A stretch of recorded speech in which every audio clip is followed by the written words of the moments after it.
आइए, तो कल जो हम लोग राज्यपाल को लेकर बात कर रहे थे, तो राज्यपाल से संबंधित जो प्रमुख अनुच्छेद हैं उनको देख लिए थे। मुख्य रूप से आज हम लोग को क्या देखना है, राज्यपाल की कार्य और शक्तियों को लेकर के। ठीक है, तो स्टार्ट करते हैं। हम लोग राज्य विधायिका की बात कर रहे थे। 168 विधानमंडल, 169 विधान परिषद, 170 विधानसभा। ठीक है, उसके बाद फिर आपने देखा था हम लोग जब राज्यपाल की बात कर रहे थे तो 152 में राज्य की परिभाषा, 153 राज्यपाल का पद, 154 आप लोग भी बता दीजिए, मैं ही बताता रहूंगा सब। 154 कार्य एवं शक्तियां, उसे आज हम लोग देखेंगे। 155 नियुक्ति। ठीक है, 156 कार्यकाल, 157 योग्यता, 158 हाँ कल बताया था ना, ये वाला आप लोग का भूल जाएंगे ना। तो 158 में 2 पॉइंट है कि किसी भी सदन के सदस्य नहीं होंगे अगर राज्यपाल का पद ग्रहण करते हैं और सदन के सदस्य हैं तो सदन का सदस्य रिक्त मान लिया जाएगा।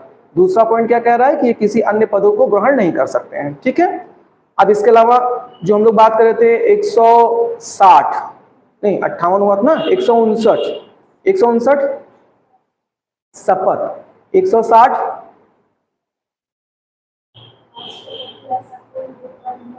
हाँ आप कह सकते हैं कि राष्ट्रपति जो है यदि राज्यपाल से संबंधित किसी विशेष कार्यों का निर्वहन कराना चाहता है तो कोई नया उपबंध उसमें जोड़ सकते हैं। ठीक है, इसका मतलब राज्यपाल की कार्य शक्ति को राष्ट्रपति अपनी आवश्यकता अनुसार वो सृजित कर सकते हैं। ठीक है, और उसके अलावा हम लोगों ने देखा था 161 क्या था, क्षमादान की शक्ति। ठीक है, आइए अब हम लोग देखते हैं राज्यपाल की शक्तियों को। तो अगर हम लोग राज्यपाल की कार्य व शक्तियों को देखें तो हम लोग स्टार्ट करते हैं आर्टिकल 154 से। 154 में क्या है, तो मुख्य रूप से इनकी कार्य व शक्तियां हैं। क्यों, क्योंकि आर्टिकल 154 में देखिए और भी भिन्न भिन्न अनुच्छेदों के माध्यम से इनकी कार्य और शक्तियों का दायरा व्यापक दिखाई देता है, लेकिन यहां पर मुख्य रूप से क्या कहा जा रहा है, मुख्य रूप से कहा जा रहा है कि राज्य की कार्य पालिका की समस्त शक्ति किसमें निहित होगी, राज्यपाल में निहित होगी। अर्थात राज्य सरकार का समस्त कार्य जो होगा वो राज्यपाल के नाम से संचालित होगा। ठीक है, और ये जो राज्य की कार्यपालिका का कार्य राज्यपाल के पास शक्ति के रूप में प्रस्तुत है। राज्यपाल संवैधानिक प्रावधानों के अनुसार इन शक्ति का प्रयोग या तो स्वयं करेंगे या अपने अधीनस्थ प्रशासनिक अधिकारियों के तहत करेंगे। ठीक है, तो कुल मिलाकर के यहां पर एक जो प्रमुख बात निकल कर के आ रही है वो ये है कि राज्य की कार्यपालिका का समस्त जो शक्ति है वो राज्यपाल में निहित माना जाता है आर्टिकल 154 के तहत। यही सेम भाषा आपने देखा था राष्ट्रपति के लिए क्या था, आर्टिकल 53 के तहत कहा गया था। और उसमें क्या कहा गया था, उसमें कहा था भारत सरकार के समस्त कार्यपालिका की जो शक्ति होगी वो राष्ट्रपति में निहित होगी। अर्थात भारत सरकार के समस्त कार्य राष्ट्रपति के हस्ताक्षर व मुद्रण से अर्थात उनके मोहर से संचालित होगा। ठीक है, वही चीज यहाँ पर राज्यों के प्रावधान में क्या है, राज्यपाल के लिए कहा जा रहा है। ठीक है, अब यही चीज है संवैधानिक, क्योंकि आप जानते हैं बहुत से कार्य ऐसे होते हैं जो राष्ट्रपति या राज्यपाल वो मंत्री परिषद की सलाह पर करते हैं, तो माना यही जाएगा कि कार्य राज्यपाल कर रहे हैं। हाँ, संवैधानिक जो व्यवस्था है पीछे जुड़ी वो उससे चलती रहेगी। ठीक है, अब हम लोग बात करते हैं, तो हम लोग इनकी जो शक्तियां हैं जैसे आपने राष्ट्रपति को लेकर देखा था वैसे ही क्या करें, इनकी शक्ति को भी हम लोग 3 स्तर पर बांट लेते हैं। एक हम लोग पहले देख लें कि जो शक्ति है वो क्या है, कार्य पालिका संबंधित शक्ति। फिर हम लोग देख लेंगे इनकी शक्ति जो है वो विधायिका संबंधित शक्ति, और फिर हम लोग देख लें न्यायपालिका संबंधित शक्ति। ठीक है, तो ये सारी शक्तियां हम लोग एक एक करके देखेंगे। फिलहाल हम लोग किस पे बात कर रहे हैं, कार्यपालिका संबंधित बात कर रहे हैं, तो ध्यान रखिएगा यहीं पर 154 का जिक्र मिलेगा। ठीक है, आइए अब देखते हैं इसमें इनके पास क्या क्या है। तो जैसे हम लोग बात करते हैं नियुक्ति की शक्तियां, तो हम कहें नियुक्ति का प्रावधान। देखिए राज्यपाल किसका नियुक्त करते हैं, तो सबसे पहले आप देखेंगे राज्यों में जो वास्तविक प्रमुख होते हैं, मुख्यमंत्री, उनकी नियुक्ति कौन करता है, उनकी नियुक्ति राज्यपाल करते हैं। ठीक है, इसके अलावा आप देखेंगे कि मुख्यमंत्री की सलाह पर क्या होता है, मंत्री परिषद का गठन होता है। तो ये जो मंत्री परिषद के सदस्य हैं, इनकी नियुक्ति कौन करेगा, इनकी नियुक्ति भी राज्यपाल करते हैं। इसके अलावा राज्य स्तर पर दो चीज ध्यान रखिएगा, एक जो हम लोग कहते हैं राज्य वित्त आयोग, राज्य वित्त आयोग, और दूसरा क्या हो जाएगा, राज्य निर्वाचन आयोग। क्योंकि जानते हैं ना कि ये जो वित्त आयोग है आर्टिकल 280 के तहत कहां पर है, ये एक संघीय वित्त आयोग है, केंद्रीय वित्त आयोग है, और राज्यों का एक अलग वित्त आयोग होता है जो राज्य सरकार और जो स्थानीय स्वशासन होता है उसके मध्य जो वित्तीय आवंटन होता है। जिस तरह से आपने वित्त को देखा था, वित्त आयोग का कार्य क्या था, केंद्रीय व्यवस्था और प्रांतीय व्यवस्था के मध्य जो पैसों का, करों का या वित्तीय आवंटन का कार्य होता है उसकी रिपोर्ट प्रस्तुत करते हैं, ठीक, एक सुझाव के रूप में। उसी तरह से प्रांतीय सरकार होती है, और प्रांतीय सरकार के नीचे कौन होता है, स्थानीय सरकार होती है, ठीक, जिसे आप नगर पंचायत या ग्राम पंचायत के रूप में जानते हैं। तो इन दोनों के मध्य वित्तीय आवंटन का कार्य कौन करता है, वो राज्य वित्त आयोग करता है। ठीक है, और इसी तरह राज्य निर्वाचन आयोग है। तो ध्यान रखिएगा भारत में समस्त प्रकार के जो निर्वाचन यानी चुनाव का कार्य है वो चुनाव आयोग कराता है। चुनाव आयोग का तात्पर्य क्या है, फिर हम संघीय व्यवस्था के तहत उसको जोड़कर चल रहे हैं।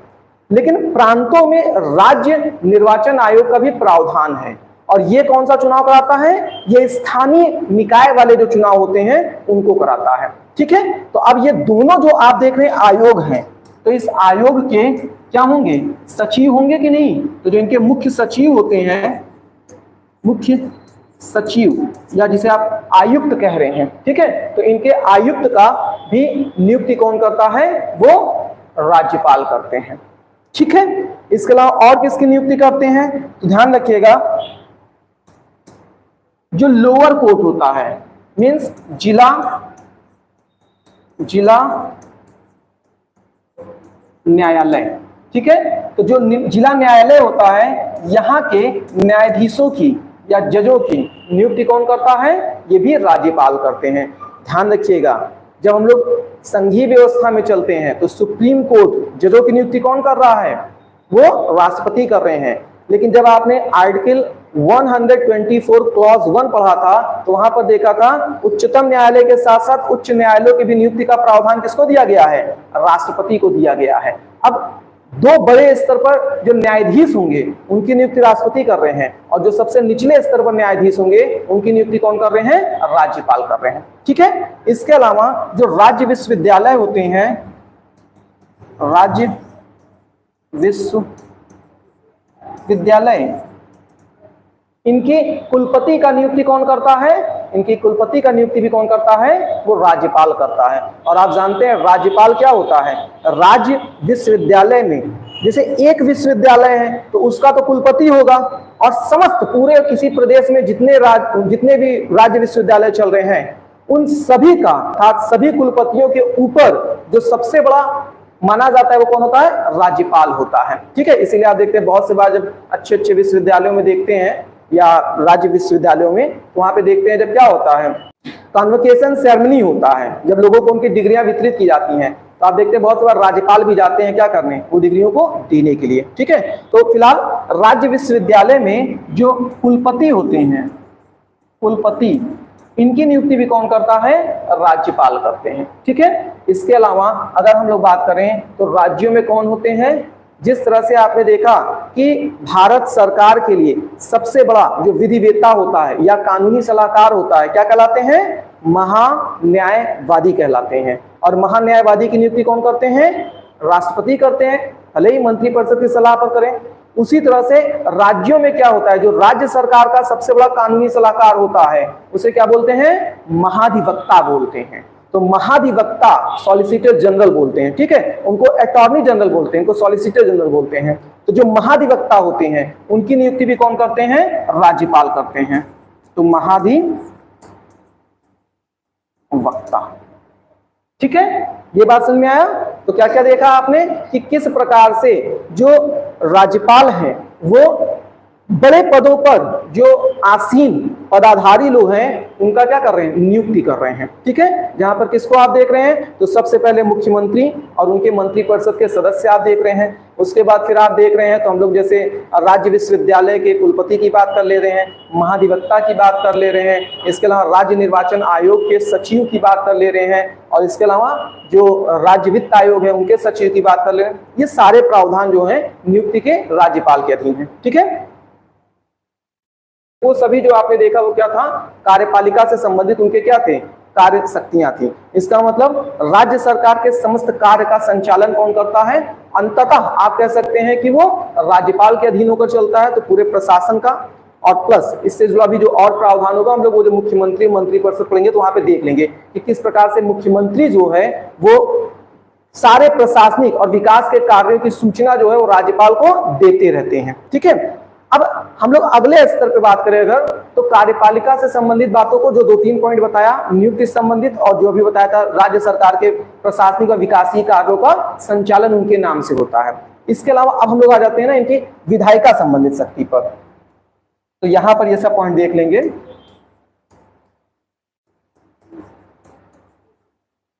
विधायिका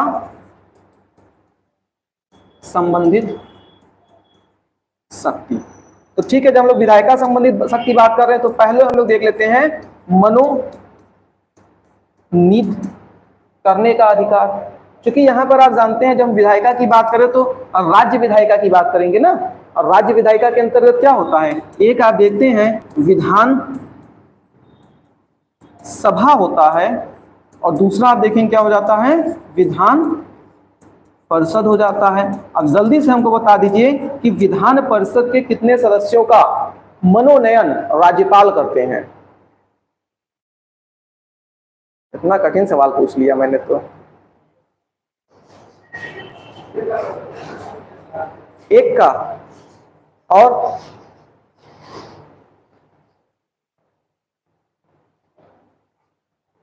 मैं थोड़ी देर आराम कर लूँ, आप लोग सोच लीजिए।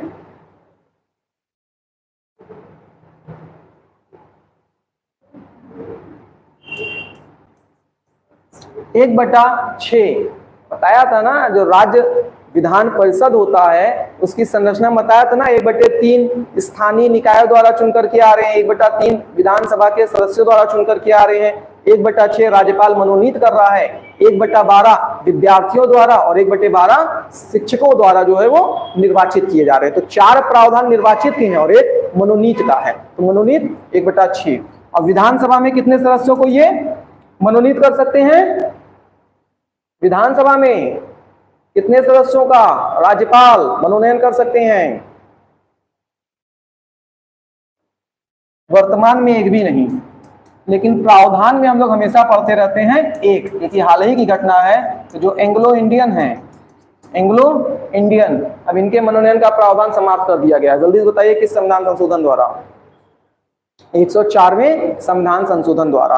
और किस आर्टिकल के तहत ये एक एंग्लो इंडियन के मनोनयन का प्रावधान या शक्तियां राज्यपाल के पास थी? किस आर्टिकल के तहत? 333 बताया था ना। 30 SC ST केंद्रीय व्यवस्था में, 331 एंग्लो इंडियन कहां पर? केंद्रीय व्यवस्था में, 332 SC ST प्रांतीय व्यवस्था में, और 333 एंग्लो इंडियन कहां पर? प्रांतीय व्यवस्था में, ठीक है। आइए दूसरा देखते हैं इनकी शक्ति क्या है? अध्यादेश की शक्ति। अध्यादेश की शक्ति, तो पीछे राष्ट्रपति वाले में अध्यादेश आप लोगों को पूरा पढ़ाया ही था, थोड़ा सा यहाँ पर भी देख लीजिए। और राष्ट्रपति की अध्यादेश की शक्ति किस अनुच्छेद के तहत है? 123। और राज्यपाल की अध्यादेश की शक्ति राज्यपाल की 213, ठीक है, आर्टिकल 213 के तहत है, ठीक है। अब यहाँ पे आइए देखते हैं हम लोग, तो अध्यादेश की जो शक्ति है इसको ध्यान दीजिएगा। अध्यादेश क्या है? जैसे किसी भी कारणवश, जैसे सदन का स्थगन हो, सदन का स्थगन हो अर्थात सदन की बैठक न चल रही हो, या किसी भी अन्य कारण से, अन्य कारण की तो कोई सीमा ही नहीं है, सदन का संचालन नहीं हो रहा है, संचालन नहीं हो रहा है, क्योंकि आप जानते हैं किसी भी बिल को बनाने के लिए कम से कम सदन में उसको प्रस्तुत करना पड़ेगा ना, तो सदन चल ही नहीं रहा है तो प्रस्तुत कहां से होगा। तो ऐसे में यदि आकस्मिक परिस्थितियों में किसी विधि या कानून की आवश्यकता होती है तो राज्यपाल क्या होते हैं, अपनी शक्ति का प्रयोग करके अपने हस्ताक्षर और मोहर द्वारा क्या होते हैं, किसी कानून को मंजूरी दे देते हैं। लेकिन उसके पश्चात क्या होता है, प्रथम बैठक से जब भी सदन की कार्रवाई प्रारंभ होगी, प्रांतीय व्यवस्था की बात कर रहे हैं, ध्यान रखिएगा, विधानमंडल, जब भी सदन का कार्यक्रम प्रारंभ होगा तो प्रथम बैठक से कितने समय सीमा के भीतर उस बिल को पास कराना अनिवार्य है, नहीं तो रद्द हो जाएगा स्वतः। 6 सप्ताह, ध्यान रखिएगा यहाँ पर 6 सप्ताह। तो कुछ भी अंतर नहीं है, जो आप लोगों ने पढ़ा था राष्ट्रपति को लेकर के, सारी प्रक्रियाएं वैसे ही यहाँ पर चलेंगी, ठीक है।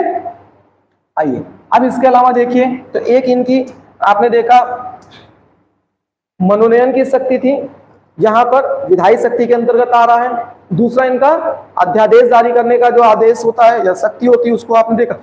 इसके अलावा और देखिए तो विधायी शक्ति के अंतर्गत और क्या आ सकता है इनका, जैसे बजट प्रस्तुत कराना, बजट प्रस्तुत कराना, ये क्या है, क्योंकि सदन में प्रस्तुत होता है इसलिए विधायी शक्ति के अंतर्गत आप इसको देख सकते हैं, ठीक है। इसके अलावा और हम लोग क्या देखते हैं, तो सत्र आहूत व सत्रावसान करना, जैसे राष्ट्रपति करते हैं, अर्थात सत्र का प्रारंभ करना और सत्र का समापन करना, ठीक है। इसके अलावा अगर हम लोग बात करें तो देखिए इनके कुछ वित्त संबंधित अधिकार हैं, तो वित्तीय अधिकार देख लें हम लोग। वित्तीय संबंधित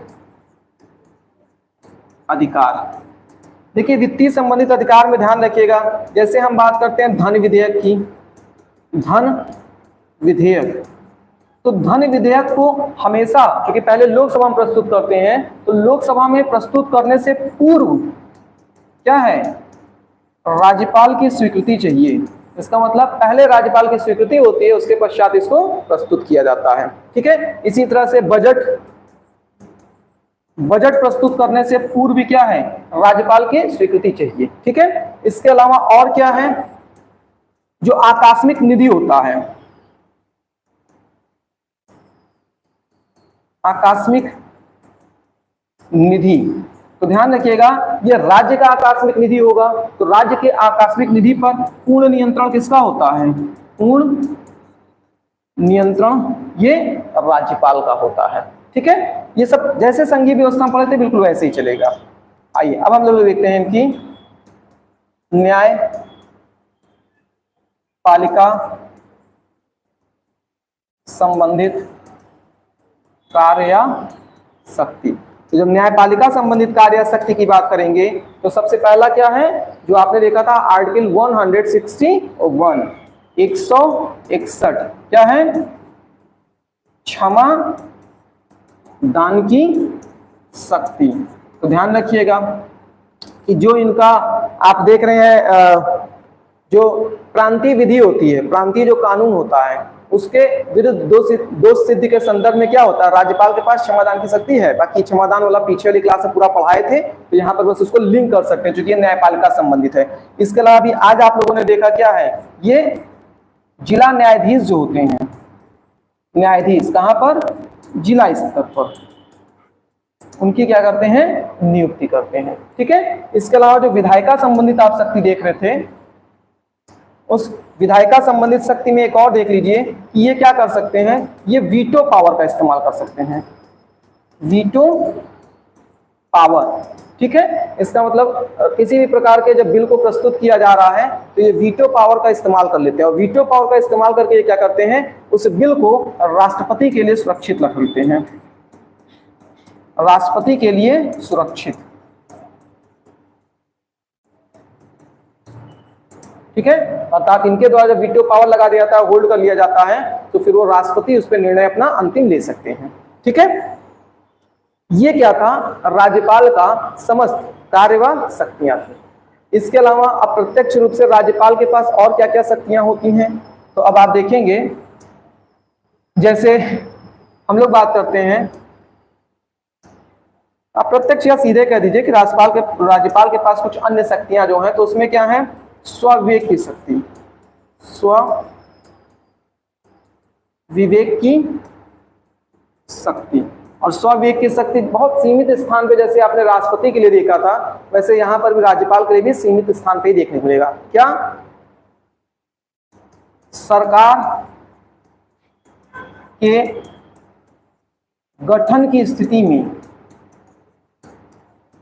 यदि किसी भी दल को पूर्ण बहुमत नहीं मिलता है, पूर्ण बहुमत नहीं मिलता है, तो ऐसे में राज्यपाल जो है वो जिस भी दल को चाहे उसको सरकार बनाने का निमंत्रण दे सकते हैं, सरकार बनाने का उनको मौका दे सकते हैं। ठीक है, तो जब भी कभी भी जो सरकार है वो भंग हो जाती है, सरकार गिर जाती है, या गठबंधन की सरकार है और वो क्या होता है, गठबंधन सरकार गिर रही है, तो ऐसी स्थिति में क्या हो रहा है, राज्यपाल अब यहाँ पर स्वविवेक की शक्ति का प्रयोग करके, वहां डिटेल में बताया था कि नियमता तो ये प्रावधान होना चाहिए कि जो सबसे बड़ी पार्टी हो उसे क्या किया जाए, सरकार बनाने का पहले निमंत्रण दिया जाए, क्योंकि उसके पास सदस्यों की संख्या सबसे ज्यादा है। लेकिन व्यवहार में ये चीज महसूस किया गया कि अगर किसी भी दल को हम पार्टी या किसी भी दल को अगर हम सरकार बनाने का मौका देते हैं तो एटलीस्ट स्थायी सरकार बने। इसलिए कभी कभी हो सकता है कि जिन सदस्यों के मतलब जिस दल में सदस्यों की संख्या कम है वो दल ज्यादा स्थायी सरकार बना सके, इसलिए ये चीज राज्यपाल के ऊपर छोड़ दिया गया है। ठीक है, इतनी कार्य व शक्तियां जो थी वो किससे संबंधित थी, राज्यपाल से। आइए अब हम लोग आगे बढ़ जाते हैं अपने टॉपिक पर, तो राज्यपाल आपके पेपर से समाप्त हो गए। ठीक, अब हम बात करते हैं मुख्य मंत्री व उनका मंत्री परिषद। ठीक है, आइए देखिए बिल्कुल वैसे ही चलेगा जैसे आपने कहां पे देखा था, जैसे आपने देखा था इसके लिए, राष्ट्रपति के लिए। ठीक है, देखिए राष्ट्रपति में जब आप देख रहे थे तो आपने देखा कि आर्टिकल 74 के तहत क्या प्रावधान किया गया है कि राष्ट्रपति की सहायता के लिए क्या होगा, एक मंत्री परिषद होगा, और इस मंत्री परिषद का जो प्रमुख होगा वो कौन होगा, प्रधानमंत्री होगा। यही बात तो आपने देखा था। और इसके अलावा क्या था, 75 में आपने देख लिया कि राष्ट्रपति क्या करेंगे, प्रधानमंत्री और मंत्री परिषद के जो सदस्य हैं इनकी क्या करेंगे, नियुक्ति करेंगे। सब कुछ यही रहेगा, आर्टिकल चेंज हो जाएगा आपका। अब जैसे यहाँ पर 74 में जो प्रावधान किया जा रहा है वो क्या हो जाएगा, 163 के तहत हो जाएगा। इसका मतलब अगर आपसे कोई पूछे कि मुख्यमंत्री के पद का उल्लेख किस अनुच्छेद के तहत है, तो क्या बताएंगे, 163 के तहत। क्यों, क्योंकि भाषा पर ध्यान दीजिए। अब यहां 163 में कहा जा रहा है कि राज्यपाल की सहायता के लिए एक मंत्री परिषद होगा और जिसका प्रमुख कौन होगा, मुख्य मंत्री होगा। तो मुख्यमंत्री के पद का जिक्र किया जा रहा है, नहीं किया जा रहा है। पूछा जाए कि प्रांतीय मंत्री परिषद का जिक्र कहां पर है या उसकी गठन का प्रावधान कहां पर है, वो भी 163 में ही है। ठीक है, और इसके अलावा क्या, जैसे यहां पर एक आर्टिकल बढ़ गए थे वैसे यहां पे बढ़ जाइए, 165 क्या होगा। अब यहां पर राज्यपाल जो हैं, सॉरी हमारा आर्टिकल भी तेज भाग रहा है, देखिए यहाँ पर, तो इसी के ठीक एक आगे बढ़ जाते हैं। 164 क्या होगा, ये कहेगा कि राज्यपाल क्या करेंगे, नियुक्ति करेंगे। किसकी नियुक्ति करेंगे, एक तो मुख्यमंत्री की नियुक्ति करेंगे। मुख्यमंत्री की नियुक्ति किस पे करते हैं, मुख्यमंत्री की नियुक्ति किस आधार पर करते हैं?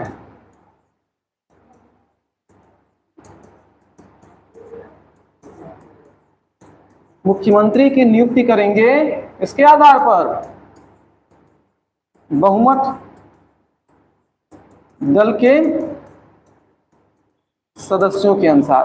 जो दल अपनी सरकार बनाने जा रही है उस दल के सदस्य जिसके लिए कहेंगे भाई इनको हमारा मुख्यमंत्री बनाइए, उसी को क्या होगा, राज्यपाल जो है नियुक्त कर देंगे। ठीक है, उसके बाद क्या होगा, उसके बाद मुख्यमंत्री की सलाह पर, मुख्यमंत्री की सलाह पर क्या होगा, मंत्री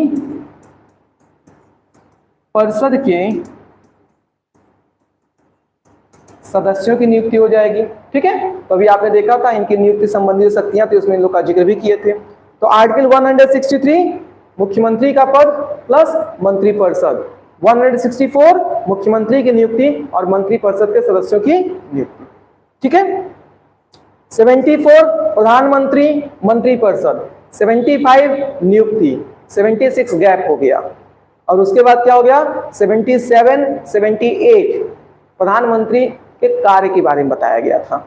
ठीक है, उसी तरह से अब यहां पर क्या होगा, 163 हुआ, 164 हो गया, 165 गायब हो जाएगा। अब आ जाइए 166 पर और यहीं से हम लोग कर लेंगे 167। तो ये मुख्य रूप से क्या है, मुख्यमंत्री की कार्यवाह शक्तियों से संबंधित है। ठीक है, अब 166 क्या कहता है, ये कहता है कि राज्य में समस्त कार्य का संचालन मुख्यमंत्री करेंगे, इसके नाम से, राज्यपाल के नाम से। समस्त कार्य में क्या आएगा, या तो प्रशासनिक कार्य हो सकता है, प्रशासनिक कार्य, और या तो विकास संबंधित कार्य।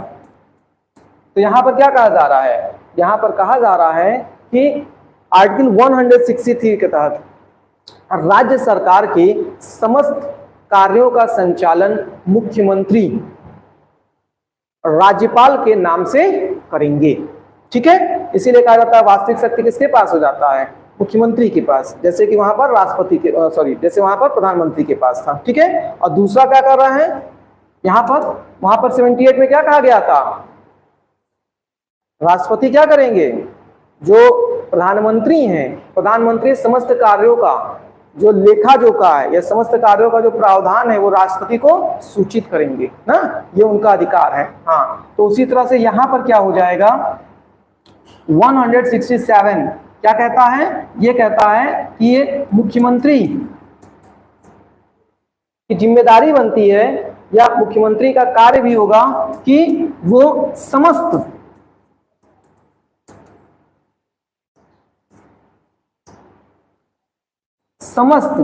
कार्यों से राज्यपाल को अवगत कराएं। ठीक, और समस्त कार्य में क्या, जितने भी प्रकार के शासन के कार्य हो सकते हैं सरकार की नीतियों के तहत सभी आ जाएंगे। ठीक है, क्लियर चीजें। आइए अब हम लोग देखते हैं,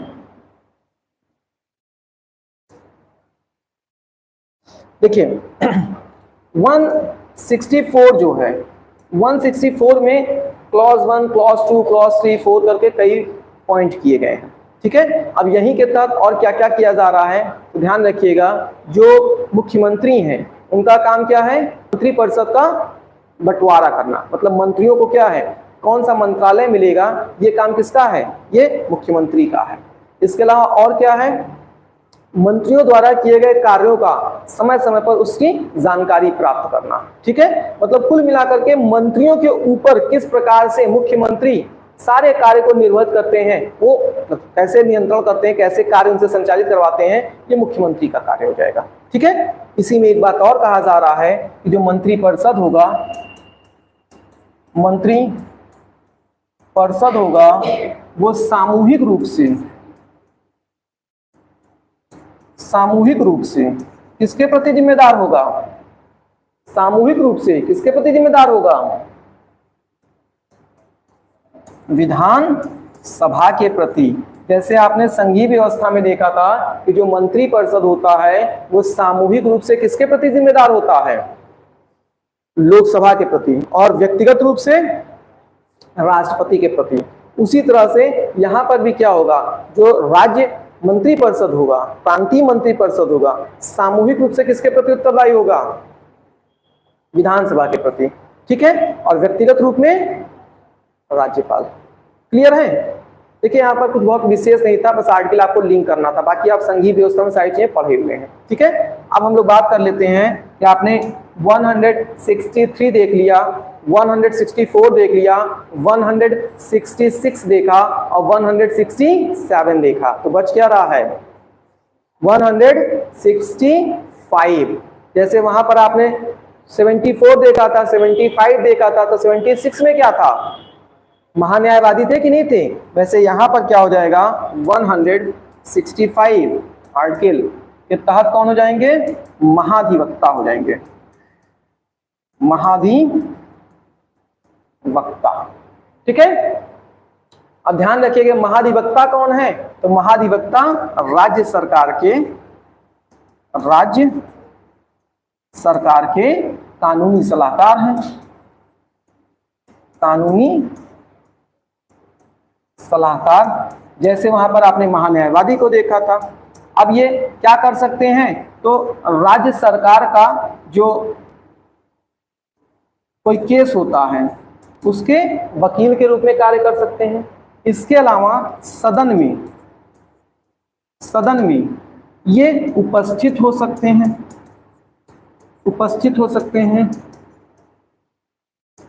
बहस कर सकते हैं,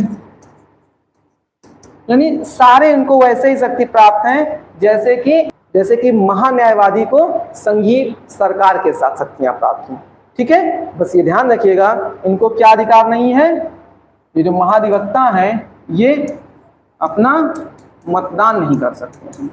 कहां पर, विधानमंडल की प्रक्रिया में। तो विधानमंडल की प्रक्रिया में उपस्थित होंगे, बहस करेंगे, सब कुछ कर सकते हैं, लेकिन मतदान नहीं कर सकते। क्यों नहीं कर सकते, क्योंकि सदन के सदस्य नहीं होते हैं, ठीक है। क्लियर है? तो इस तरह से ये जो था आपने क्या देखा, आपने देखा भाग 6 हम लोग पढ़ रहे थे, भाग 6, और भाग 6 में सरकार और सरकार के अंग के रूप में अगर हम लोग यहां बात करें तो आप देखेंगे विधायिका, और इसके बाद बात कर लेंगे कार्यपालिका। विधायिका में हम लोगों ने क्या देखा, तो विधायिका में हम लोगों ने विधानमंडल देखा, विधान परिषद देखा, विधानसभा देखा, ठीक है।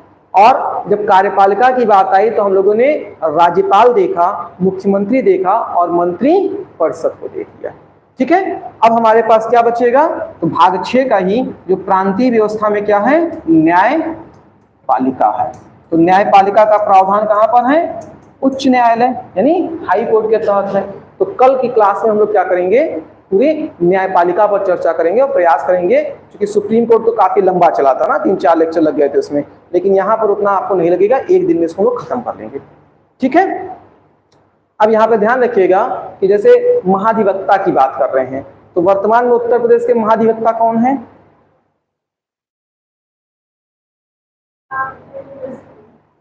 कब के हैं,